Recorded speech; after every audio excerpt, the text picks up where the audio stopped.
Yud Gimel Amud Beis, continuing expounding upon the psukim of the Megillah Esther. So the last line, Vayomer Hamelech leHaman Hakesef Nasun Lach VeHaam Lasos Bo Kato Beinecha. So Achashverosh tells Haman that when Haman requests to kill the Jews, that I'll give you the money to do it, and you can do whatever you'd like with the nation. So Amar Rabbi Abba Mashal Da'achashverosh veHaman L'ma Hadavar Dome. So a parable to this situation, to what's going on here, what can we compare it to? Lishnei bnei Adam, two men. Le'achad haya lo teil b'soch sadehu, u'lechad haya lo charitz b'soch sadehu. One of the men had a big mound of dirt in his backyard, and one of the men had a big hole in his backyard. He had a ditch in his backyard. A big what? You have a big mound of dirt and a big ditch. A hole. A hole. A hole. Yeah. Couldn't make out. Okay. Bal Charitz Amar. So the Bal Charitz, the one with the hole in his, what's he saying? Mi tenli tel zeh b'damim. You know, who's going to give me a mound of dirt so I can use it to fill up the hole in my backyard? And Bal Hatel Amar, and the one with the mound is saying, Mi tenli charitz zeh b'damim. Who's going to give me a hole that I can use the dirt and fill up the hole? Meaning each one wants to get, each one wants level ground. So the one with the mound wants to get rid of his dirt. The one with the hole wants to fill up. So liyamim nizdavgu zeh ital zeh. So a shidduch was made between the two people. They need each other. Exactly. Amar lo bal charitz lo bal hatel. So the one with the ditch tells the one with the mound, machor li tilech. Can you sell me your mound? I want to fill up my hole. So Amar lo, he says, Tol osa bechinam v'halavai. He says, you know what? Take it for free. It's great that you're taking it. I don't even want it. He's not really a great businessman here, but he wants to get rid of the dirt. So that's the same thing with Haman and Achashverosh. What the Gemara is telling us is that they're both on the same page. Achashverosh really wanted to, destroy the Jews, and so did Haman. So when the shidduch was made, Haman comes to him. He says, "Oh, great! You take care of it. I'll give you the money. I'll do everything. Just make sure the job gets done." In construction, which I am, this happens here all the time. Okay, there you go. So the Gemara is thinking. I have the same problem. They know Gemara. So the Gemara continues. They're both nene. Vayasar hamelech es tabato. So then the Achashverosh took off his ring and gave it over to Haman. It's the next pasuk. Amar Rabbi Abba bar Kahana Gedola hasaras tabas yoser me arbaim ushmona nevim v'sheva nevios. That the removing of the ring was greater, had a greater effect, we can say, on Bnei Israel, more so than the 48 prophets and 7 prophetesses of Israel. Shenisnabu lahem li Israel, the Jewish people had. Shekulan lo hechzirum lemutav. None of them were able to get the Jewish people to fully do tshuva. However, ve'ilu hasaras tabas hechzirasan lemutav. However, as soon as Achashverosh took off the ring, what happened? Jewish people spring into action, they fast, they mourn, they do tshuva, and Hashem listens to them. So Gemara is saying that had more power, more koach than all the Nevi'im coming and rebuking and trying to encourage the Jewish people to improve in their behavior. So now we're going to digress to talk about Nevi'im for a minute. Tan Rabbanan Arba'im Ushmona Nevi'im V'Sheva Nevios Nabu Lahem Li Yisrael. Again, 48 prophets, 7 prophetesses, prophesied for the Jewish people. They didn't detract and they didn't add on to what is written in the Torah. Chutz min mikra Megillah. What's the one exception? That they added on the mitzvah that on Purim you read Megillah. And Rashi here just tells you V'im Tomar Ner Chanukah. How about Ner Chanukah? That's also added on. That's also after, the Tanakh, really. So Kfar Pascha Nevi'im, because in the time of Chanukah, in the middle of the second Beis HaMikdash, there were no more Nevi'im in Bnei Israel. Aval B'mei Mordechai was still in the time of Nevuah, Hayu Chagai, Zechariah, Umalachi. So that's the mitzvah that the Nevi'im added on. My Darush, what drasha did they make? What made them believe that they can add this on? So Amar Rabbi Chia bar Avin Amar Rabbi Yoshua ben Karcha, they made themselves a kal vachomer. Uma me'avdos l'cheirus amrinan shira. So when the Jewish people went from slavery to freedom in the time of Yitzias Mitzrayim. So they sang Shira, they sang praise to God when they left. Mimisa l'chaim l'kol shekain. So certainly when the Jewish people in the time of Purim they were decreed to be killed, and now their lives have been saved, certainly they should be able to sing Shira, and in that sense the singing Shira is what we're calling is the Mikra Megillah. Sorry, I don't see what Rashi is enlightening us with in his answer. With what? Hanukkah. No, I think he was just asking a question. You'll say, what do you mean? We have many other mitzvos that Mikra Megillah is the only mitzvah that we have. Yeah, but his answer doesn't answer anything. That's it. Because because the statement was the Nevi'im only added Mikra Megillah. Right. There are other mitzvahs d'Rabbanan that we have, but they weren't added by the Nevi'im. They were added later on. I think that's what Rashi is trying to tell you. I mean, there are other questions. I think there are other mitzvahs believe that took place in the time of Nevi'im. I think that there are probably other questions we can ask, but I think that's what Rashi is trying to tell us with the Ner Hanukkah. So again, the Kal V'chomer they made is if the Jewish people can sing Shira when they again went from slavery to freedom, certainly the Jewish people, when their lives were spared in the time of Purim, should recite Shira as well, and referring to Mikra Megillah. So Ihachi Halal Nami Nema. So why only Megillah? Let's do what we do on Pesach. Let's say Halal. So there are three answers why we don't say Halal on Purim. Lefi she'ein omrim Halal on Nes shebechutz la'aretz. We say, well, because we don't say Halal regarding a miracle that took place in Chutz la'aretz. The Gemara asks, Yitzias Mitzrayim Nes shebechutz la'aretz hechi amrinan shira. Okay, leaving Mitzrayim also didn't take place there in Yisrael. How can we say Halal then? Kedetanya. Because we have a brisa,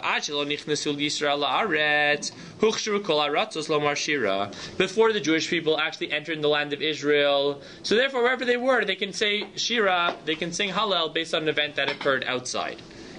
Because you could say that the land hasn't been sanctified. The land hasn't been sanctified yet. There's no way you could say intrinsic kedusha, whatever it is, doesn't have that importance yet. So therefore, if something took place outside of Israel, you can say Shira then. However, Mishanichnasu Yisrael Haaretz, once the Jewish people enter the land of Israel, Lo Huchshru Kol Haratzos Lomar Shira, then they can no longer say Hallel based on a miracle that took place outside of Eretz Yisrael. In this case, referring to Purim.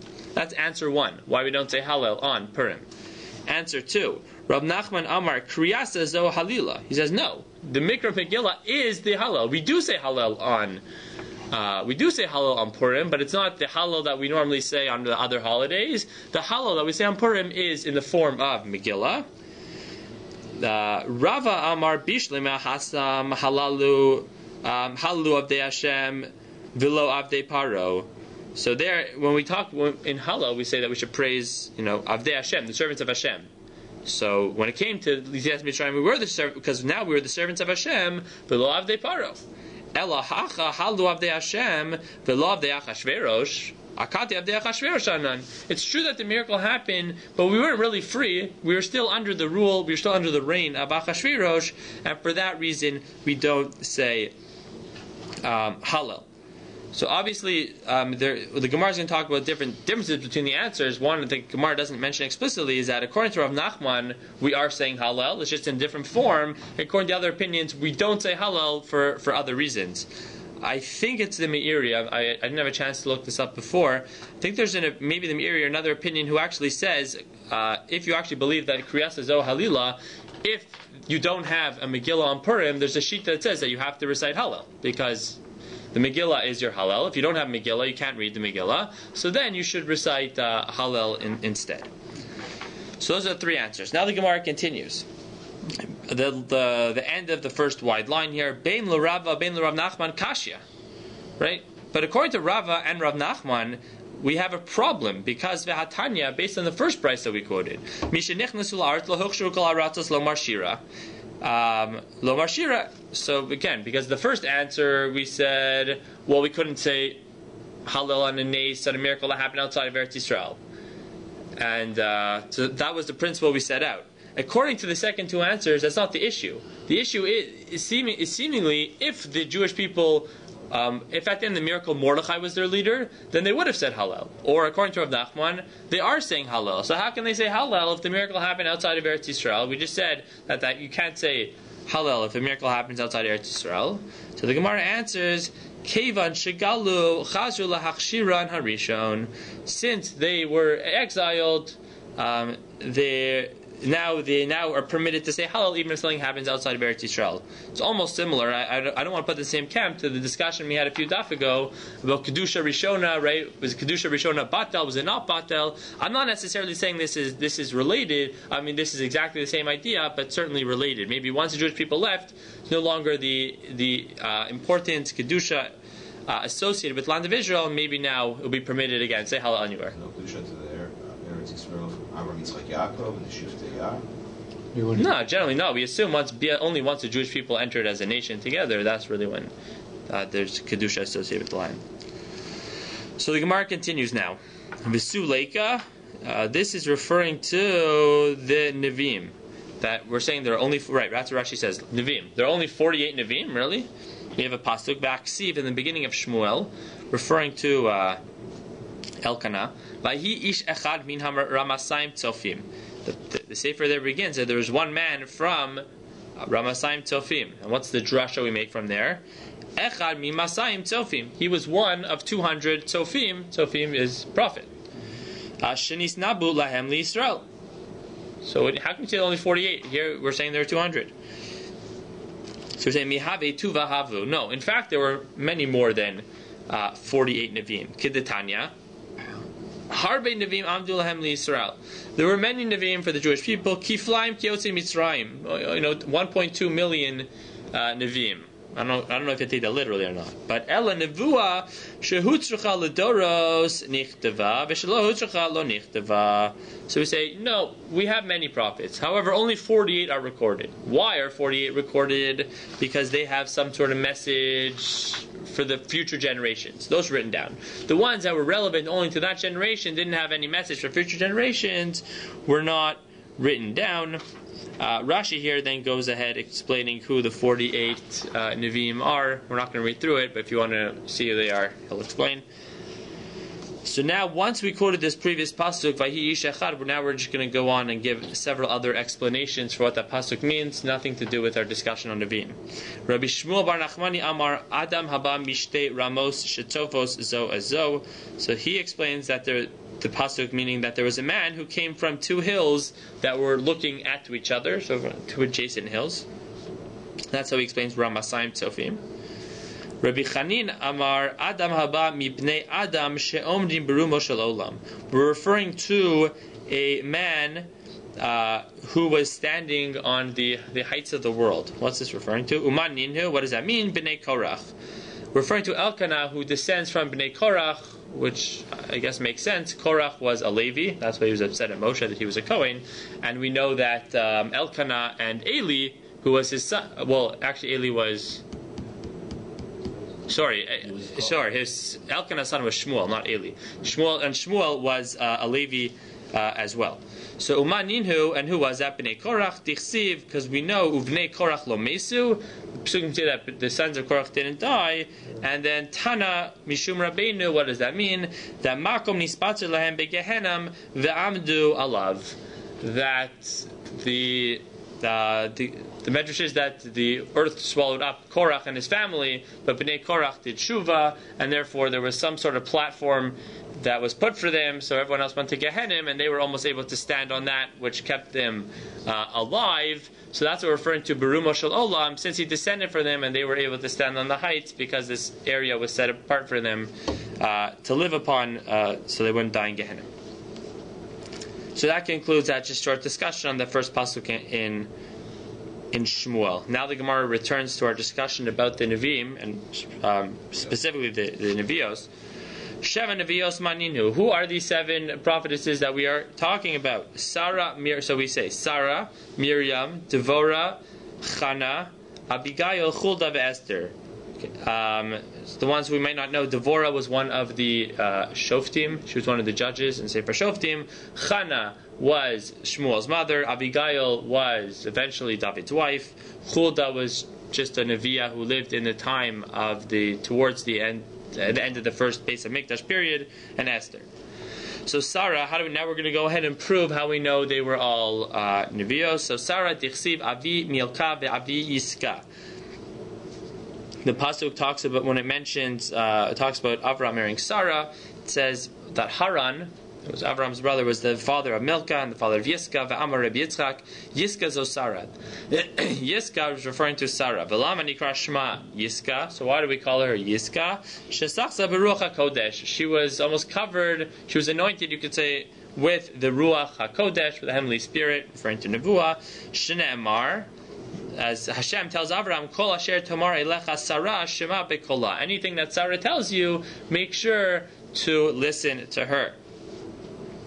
So that proves that she was a Neviah. And Davar Acher, just Yiska, that another interpretation of what Yiska means, Shakol Sochin Biyofia, that everybody gazed at her beauty, not necessarily anything to do with her being a Neviah. Miriam, how do we know Miriam was a Neviah? Tichsiv, after the crossing of the Yamsuf, Tichsiv Vayitikach Miriam HaNeviah Achos Aharon. So it says that Miriam, this sister of Aaron, took the drums, started dancing with the woman. Below Achos Moshe, right? And so we say Achos Aaron, below Achos Moshe. So the drasha is that Aaron's sister and not Moshe's sister. What does that mean? Amar Nachman Amarav Shahaisa Misnaba Kshehi Achos Aaron, because she was already a Neviah when she was only Aaron's sister, as in before Moshe was born. Ve'omeres, and what did she say? Asida imi shetelid ben Shioshia es Yisrael. My mother will eventually give birth to a son who will save the Jewish people. Ubisha'a shenolad nismale kol habayis kula ora. And when he was born, so the room filled up of light. Amar aviha v'nashka al rosha. Amram got up, kissed her on the head, very proud. Amar la, he said, Biti niskayma nevuasaych. Your prophecy has been answered. So v'chevan shehishlichuhu layor. But once they had to put him into the Nile, to hide. Amar aviha v'tafcha rosha. Okay, Amram got up and gave her a bit of a patch on the head. Ve'amar la, he said, Biti heichan nevuasaych. What happened to your prophecy? You told us we're going to have this, our son's going to be the leader of the Jewish people, and now he's probably out to die. So Hainu dichsev, that's why the pasuk tells us, Vatei tatzav achoso merachok lidea. That is, the pasuk tells that Miriam stood on the side to see what would happen. Lidea, we're saying ladas ma yehei b'sof nevuasa. She wanted to see what would become of her prophecy. So that's how we know that she was a Neviah. Devora, how do we know she was a Neviah? Tichsiv udvora isha Neviah eshes Lapidos. So the pasuk tells us that she was a Neviah, and she was the wife of Lapidos. My eshes Lapidos. What does that mean? That she was the wife of Lapidos. Lapid means a torch. So Shahaisa Oseh Pesilos Lamikdash. She used to make the wicks that were used to burn in the Beis HaMikdash. And then the pasuk continues, Vihi Yosheves Tachas Tomer. She sat underneath a palm tree. Maishna Tachas Tomer. Why'd she have to sit under a palm tree? Amar Rabbi Shimon ben Avshalom Mishum Yichud. So she has a problem of yichud. If the men are coming to receive judgment from her, so she can't be in a secluded area, so she made sure to be outside under the palm tree where anyone can see. Davar acher, another explanation, ma tamar ze ein lo ela lev echad. Same way that the tamar only has one heart. Ap Yisrael shebeoso hador lo haya lahem ela lev echad la'aviyin shebashamayim. So too the Jewish people living in her generation, all were united, all one heart, serving HaKadosh Baruch Hu. What does this mean? Rashi tells us, Leiv Echad is Saraf Yesh Lo Kimo Ilan, that the palm tree has a sap like a normal tree. Aval Ein Lo Ba'anafav, but it only remains in the trunk, I guess, in the tree itself, and not on the branches. All right. Ein Lo Ela Ba'anafav Ela Begizo Al Pnei Kol Govho. So I guess the same way that's all concentrated in the trunk, part of the tree, not the branches, so to the Jewish people we're all united in that sense. So we've mentioned 3 so far. Now the Gemara continues. Chana Chana was a Neviah. Tichsiv Vatispalel Chana Batomar.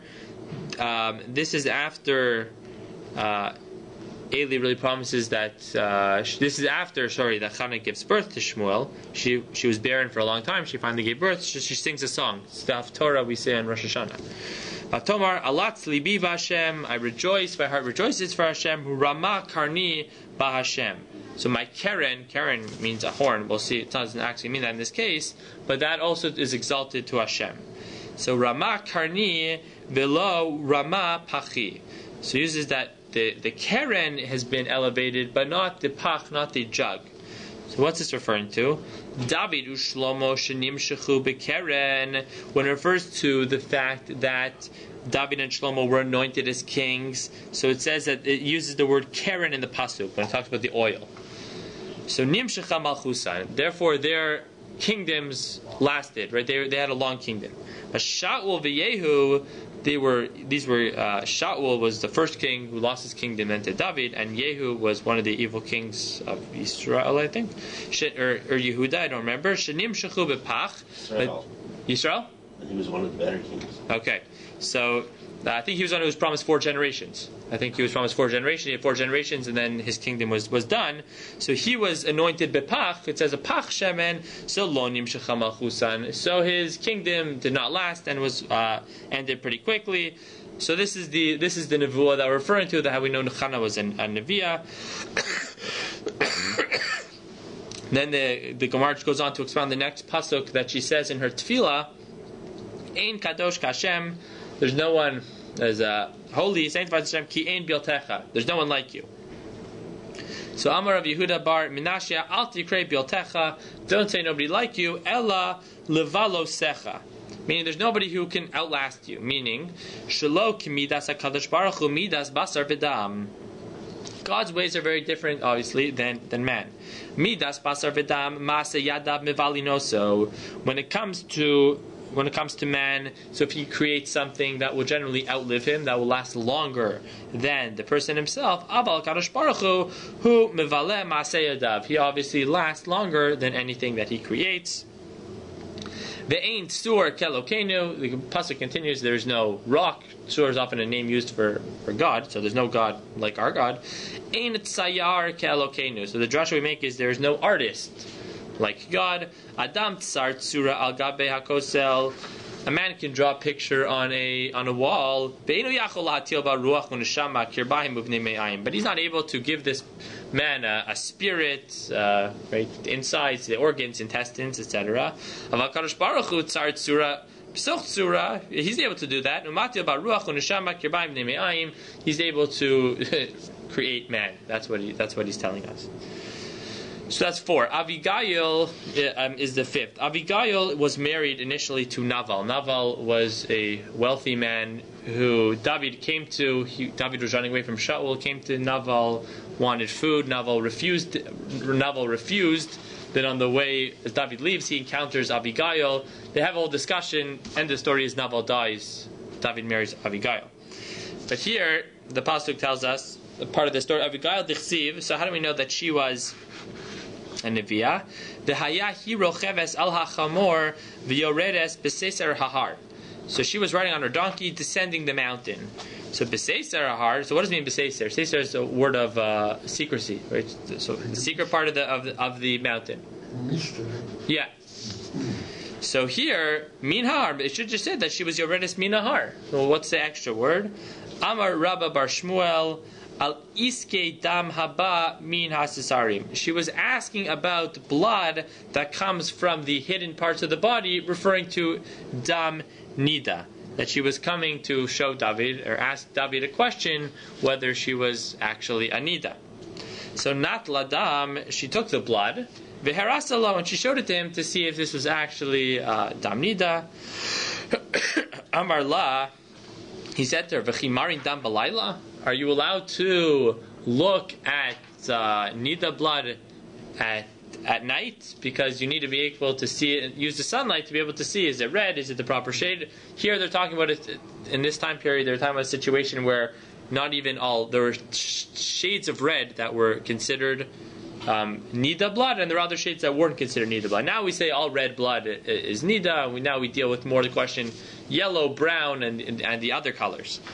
So, and we have a principle here that you're not supposed to look at it at night. You know, make sure to have proper sunlight to see. And even nowadays, when some rabbis look at it, some try not to look during night. But now, when you have lights, there's certainly those who will look at night as well. So she says, I can't look at this at night. So Amra Lo, she says to him, "V'chi danin din in nefashos b'layla." Do we judge capital cases at night? Because David pretty much had just implied that Naval was going to die. That was her husband. So how can you say he's going to die? It's nighttime. You're not allowed to give a court ruling at night. So Amar La, he responds, "Morid b'malchusu v'lo tzarich l'midaynei." No, Naval. I didn't have to judge Naval. He didn't have to go to BAYT. There was no BAYT that was made. He was morid b'malchus. He rebelled against the king, i.e. himself, and therefore he couldn't. Therefore he could just say that he's going to die, and that's it. So Amra Lo, so she responds, Adayin Shaul Kal Yam, Velo Yatza Tivech Ba'olam. He says, you're not the king yet, right? Shaul is still alive. You're not really the king yet, so you can't just say that he's Mori B'Malchus. So Amar La, he responded to her, Baruch Ta'amech Uvrucha At, that blessed is your reasoning and you're blessed. Asher Kilitani Hayom Hazeh Miba Midamim, that you prevented me from coming to bloodshed on this day. So David didn't end up killing Naval. Naval ended up dying on his own. So the Gemara then asks, Damim tarte mashma. So what do you mean they saved me from damim? Damim implies that there were two types of blood. What's two types of blood? We thought is bloodshed. Ela milamed, what it teaches us, shegilsa es shoka, that somehow her leg was revealed. Halach leura gimel parsaos, and David traveled 3 parsaos, a far distance. He obviously saw her from far away, and he was so attracted to her, he traveled that distance to try to counter, have relations with her. So Amar La, he said to her, Hashmi'i li, come towards me, listen to me, I guess officially. So Amar La, she says to him, Lo tiezos lecha lepuka. So he says that I don't want this to be for you as a stumbling block. She's saying, no, I'm a nida, I'm not able to have relations now. So that's referring to the second dam. She saved him from bloodshed, killing Naval, and the blood from herself, the fact that she was nida, and that they didn't allow David to have relations with her. So what does the pasuk mean? Zos l'chalipuka. I don't want this to be a stumbling block. So here's the nevuah. Here's why we're bringing down this whole case. Here's the nevuah that she had. That Zos, this one, we call the ika achrisi, implies that there was another situation where David would make a mistake with the woman. Umaynihu. What was that case? Maiseh to Bas Sheva. The situation, the case with Bas Sheva, he ended up getting Bas Sheva's husband killed, and he ended up marrying her. So that was a case where David sinned. So she was implying, don't sin with me, but implying that something would happen later on.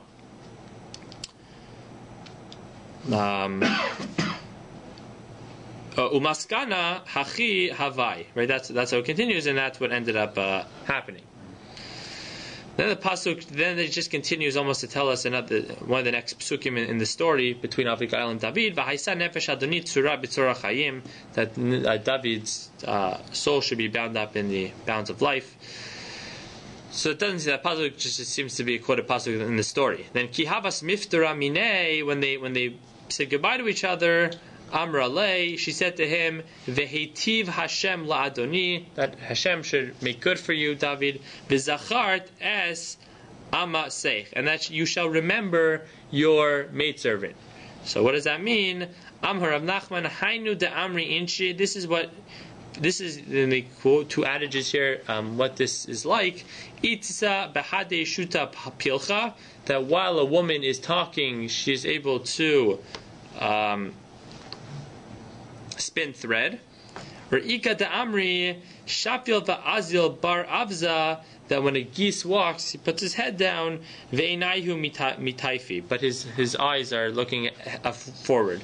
What this means here is that even though she was talking about her husband, and that was the whole point, at the end of it she threw in that you shall remember me, and David obviously did. When Naval died, he remarried her, and these 2 phrases are just, I guess, phrases in that time that were used, that the geese puts his head down but looks ahead to the future, and the first one that even when she's doing one thing, she's talking, she's able to spin thread, so she's talking about Naval, her husband, she throws herself into the mix as well. Or it means women can multitask. Maybe that does mean women that can multitask. Okay, so the next, so we've just discussed, I think 5 of them. Chulda, how do we know Chulda was a Neviah? Tichsi v'ailech Chilkiyahu ha'kohen v'achikam ve'achbor. So this is one of those situations where they quote you the half pasuk when the other half is the relevant part. It tells us that Chilkiyahu HaKohen and Achikam and Achbor went. Who did they go to? It says they went to Hulda HaNeviah. So the pasuk tells us explicitly that she was a Neviah. The Gemara doesn't tell us that. So they assume we're knowing the Tanakh. So that's how we know she was a Neviah. Now the Gemara asks, Uvamakom dekai Yirmiyah heichi misnabe.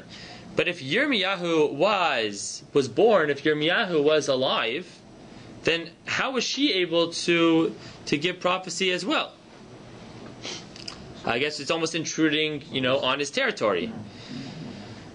So Amri Beirav Mishmei Derav Chulda Kirovas Yirmiyah, that they were relatives, and Yirmiyah wasn't offended that she too gave prophecy. Chulda Kirovas Yirmiyah Haisa. Below Hava Makbir Aleha, and he didn't bother him. So V'Yoshia Gufe Hechi Shavik Yirmiyah Meshadir Legaba. But Yoshia, the king Melch Yoshia, was the one who sent these people to go to Chulda to get for the prophecy. So how was he allowed to send them to Chulda? Why didn't he have to send to Yirmiyah? What is the idea is that there shouldn't be more than one prophet at the time? Yeah, it's a bit difficult because certainly some of the 48... Moshe, Aaron, and Miriam at the same time. I agree. Certainly these 48 overlap. So I'm not sure exactly what the issue... It could be that you don't want people to give prophecy on the same matter, maybe, and here they're both... Yirmiyahu is certainly dealing with the whole destruction, everything that's about to come to Jewish people. I'm not sure what the issue is exactly, to tell you the truth, between the two of them. But so then, how was he able? How could he send to Chulda over Yirmiyah? So Amri debate Rabbi Shila mipnei shenashim rachmani saying that the women have more compassion. Okay, so since there's more compassion, maybe when they quoted her, they were hoping maybe that her compassion or tefillah would be able to get maybe a more positive response, so they sent the messengers to her. So Rabbi Yochanan Amar, Yirmiyah lo hava hasam. No, this isn't actually an issue because Yirmiyah wasn't actually there at the time. Shahalach lahachzir aseres hashvatim. He went to bring back the 10 tribes that went into exile. Uminalan de ahadur. How do we know that he brought them back? Tichsiv. The pasuk tells us in Yecheskel, Ki hamocher el hamemkar lo yashuv. If somebody sells land, it won't return to them, implying that Rashi here just tells us Ki hamocher el hamemkar lo yashuv. Yecheskel amru. This is Yecheskel's statement. V'hus nisnabe betoch yir alef shana shemein galus yichonia lecharvos Yerushalayim. So we talked about 2 days ago with the different counts of 70 years, and one of the counts was made from the time of Yechonia, when Yechonia went to Galus, and that was wrong, that we changed the count to the 70 years from when the Beis Hamikdash was destroyed. So we know that there are 11 years between when Yechonia was put into Galus and when the Beis Hamikdash was destroyed. So Yecheskel was giving nevuah at that time period. Umisnabishi batal hayovel. And he prophesies that Batel, that Yovel, will be nullified. The Hamocher Sadeh lo Yashuv, and therefore if you sell your field, you're never going to get it back. So then the Gemara says, Efshar Yovel Batel v'navi misnabe alav sheyivatel. Would it make sense that Yovel was Batel and then he's giving a nevuah that's going to be Batel? So Rashi tells us, Efshar Yovel Batel, Mishegalu Aseres Hashvatim b'mei Chizkiah, when the 10 tribes were exiled in the time of Chizkiah, then Batel Yovel was nullified. Shenemar lechol yoshveha, because the pasuk when it talks about Yovel says to all its inhabitants. Bisman shekol yoshveha aleha, at a time when all of its inhabitants are living there. Below bisman shegalu miktsasan, and not when some of them are in exile. Nimtza mishegalu shevet Ruven v'Gad v'chatzi shevet Menashe kfar bitlu hayovlos. So seemingly even when the first 2.5 tribes were taken to exile, everything was, Yovel was Batel. So what it's saying here is that, why are we talking about this here? It's saying that Yirmiyah must have brought them back. Because if Yirmiyah didn't bring back these 10 tribes, why would Yecheskel be giving in a nevuah that there's no longer to be Yovel? Yovel hadn't, if the 10 tribes are gone already, they wouldn't have been observing Yovel to begin with. So it must be Yirmiyahu who brought them back. Therefore, Yovel again was in play. And Yecheskel gives a nevuah that the destruction is going to come, you're going to go into exile, and Yovel will no longer apply. Kol and not Rov? So I think those are two drashas. Those are two drashas made based on kol. Sorry, what do you mean by kol malam? That Yovel, as long as Rav B'nai Yisrael. Yeah, I think that's the drasha we make out of kol. That as long as it's rov, but that's how you understand rov is not so simple. I think Rav Soloveitchik used to say that it wasn't only rov. People saying, well, if rov, then very soon Yovel is going to apply now because it's Jewish people. But I don't know. I know certainly Rav Soloveitchik's opinion was that not only that the rov has to be back, but they have to be back each shevet in their own, like the way that they had the inheritance back in the time of the Beis Hamikdash. So if that's the case, that's obviously not happening now. Other opinions, I know that's one opinion. It could be other opinions. Certainly argue. Nobody even knows what shevet they're from. Exactly. So I may never get. Wait till Mashiach. Yeah. And now we're going to bring a few other psukim to prove this fact that Yirmiyahu brought them back. So Elam Lamed Yirmiyah Hechziran Yoshiyahu ben Amon Malach Alehen, and then Yoshiyahu was king over all of them. Tichsiv, the pasuk says, Vayomer Ma Hatziyun Halaz Asher Ani Roeh. What is this mark that I see? Vayomru Elav Yoshiyahu Anshe Ha'ir Hakever Isha Elokim Asher Ba Mihuda. This is the grave of somebody who came from Yehuda. Vayikra Es Hadvarim Ha'ila Asher Asisa La Mizbeach Beveis El. That and he called about these matters on the Mizbeach in Beis El. Mechi Ma Tivo Shel Yoshiyahu Al Mizbeach Beveis El. What's his connection? If Yoshiyahu was the king of Yehuda, Beis El was not in his territory. Elam Lamed Yoshiyahu Malach Aleihem. That he was the king on everybody, all the tribes when they came back. Rav Nachman Amar Mehacha, he quotes another pasuk from Hosea, Gam Yehuda, so too for Yehuda, Shas Katzir Lecha B'Shuvi Shvusami. I've set a harvest aside when they return back to me. Another pasuk again trying to prove that all the Jewish people returned to Israel before the destruction of the Beis Hamikdash and the exile. Esther. How do we know Esther was a Neviah? Dichsi Vayhi Bayom Ashlishi, on the third day of the fast. Vatyobash Esther Malchus. So big day Malchus B'Vayle. What do you mean she wore the kingdom? She wore royal clothing. Should use the word begadim. Ella Shalav Shasa Ruach HaKodesh. She was smothered wearing the Ruach HaKodesh. Ksiv Hacha Vatyobash. It says here that she wore Uchsiv Hasam V'Ruach Lavsha Es Amasai, and therefore we make the connection between the two words of Lavash that it's referring to Ruach HaKodesh. Amar Rav Nachman. Rav Nachman says, Lo Yehirusa Linashe. Right, Yehirusa here Rashi explains means Chashivus. It's not good for a woman to be important. Tarti Nashe Yehiran, because we have two women who are very important. Yehiran Havyan, Bisanyan Shmaihu. But their names were not very, well here Sanya I guess means almost hated. Their names were certainly not very praiseworthy. Okay, so even Chada Shema Ziborta. So one of their names is Ziborta, which means Devora. Devora is a bee, so one of them was called a bee. V'chada Shema Karkushta. And this one's even a bit worse. And one of them is called a chulda. Chulda means a weasel. Zibor, we saw a good. The Gemara in Pesachim gave a good pun on chulda when talking about the weasels bringing chametz. Had a good pun on chulda there, and the chulda neviah as well. So ziborta. So, but now it's also going to explain something that they did inappropriate as well. And in fact, that their names weren't the most praiseworthy. Ziborta ksiba vatishlach vatikra lebarak. That she went to call Barak to help her go to battle. So v'ilu ihi lo azla legabe. But she was almost too important to go herself. She had to send somebody to get him. Karkushta ksiva. And with respect to chulda, amru laish. She said, tell the man. Velo amra amru imru lamelech. Didn't say to go tell the king. That also wasn't very a nice way of putting it. So I guess they weren't happy with their actions as well. Amar of Nachman. So she was a descendant from Yehoshua. Ksiv Hacha ben Charchas. With respect to Chulda, it says that she's ben Charchas. Uksiv Hasam ben Timnas Cheres. That Yehoshua was buried in Timnas Cheres. So Cheres Charchas, just making the connection, she descends from him. Isbe Rav Ina Saba le Rav Nachman. So he asked the question: Shmona Nevi'im Heim. Shmona Nevi'im Heim Kohanim.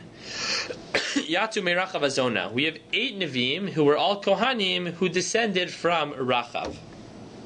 The Eluhain, who are they? Neria Baruch, Besheria, Machsaya, Yirmiyah, Chilkiah, Chanamel, Shalom. These are all 4 father-son combinations, right? Baruch ben Neriah, Machsaya ben Sharia, Yirmiyahu ben Chilkiah, Chanamel ben Shalom. So, Rab Yehuda Omer, Af Chulda Hanaviya mibnei baneha shel Rachav azona haisa. Even Chulda descended from Rachav. Ksiv Hacha ben Tikva. Calls again Chulda ben Tikva. Uksiv Hasam, and when it refers to Rachav as Tikvas Hachut Hashani, that if she would put out this scarlet, scarlet thread, that would be the sign. Exactly for the Jewish people that they know to help them. So Amar Lay. So now Rav Nachman responds, Eina Saba. He says, that's calling him the great elder. That's Amar Lay, and some say that he called him Pasya Uchma. He called him a black sort of utensil. Somehow that's meant as a positive manner. I'm not sure how. But he says it's not a problem. I said Chulda comes from Yoshua. You said she comes from Rachav. That's not a problem. It's a great chiddush. Miniyo minech tistayim. Let's combine our answers and we get the great, with the teaching tistayim shmaitza the igaire v'nasba Yoshua, that she converted and she married Yehoshua. Umi havu leizara liYoshua. But did Yoshua have kids? So v'aksiv nun beno Yoshua beno. In Divrei Yamim, when it's talking about the lineage, it says Nun and his son and Yoshua his son, but it doesn't go beyond Yoshua.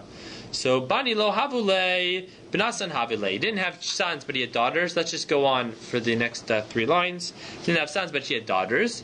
So bishlema inhu mifarshe.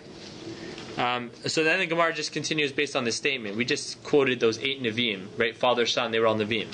So bishlema inhu mifarshe. We all know that the 4 children. We know that Yirmiyah was a Navi. We know that Chanamel was a Navi. We know Baruch was a Navi. So Elav Haisug Minalan. How do we know they were Nevi'im? We don't see the fathers ever come up. So Kedeula, so it's based on the teaching of Ula, Damar Ula Kol Makom Sheshmo B'Shem Aviv B'Nevius. If they ever mention Yirmiyahu ben Chilkiyahu, Biadua Shehu Navi ben Navi, then we know he is this prophet, the son of a prophet. So both father and son are prophets. Shmo V'Lo Shem Aviv, if it only mentions his name and not his father's name, Biadua Shehu Navi Bilo ben Navi, then we know that he was a prophet and his father was not. Shmo v'shem iro, if it mentions his city, befurash biadua shehu me'osa ha'ir, then we know that he's from that city. But shmo v'lo shem iro, and if it mentions a navi, it doesn't mention what city he comes from. Biadua shehu mirushalayim. We know he comes from Yerushalayim. Have a good morning, Shabbos.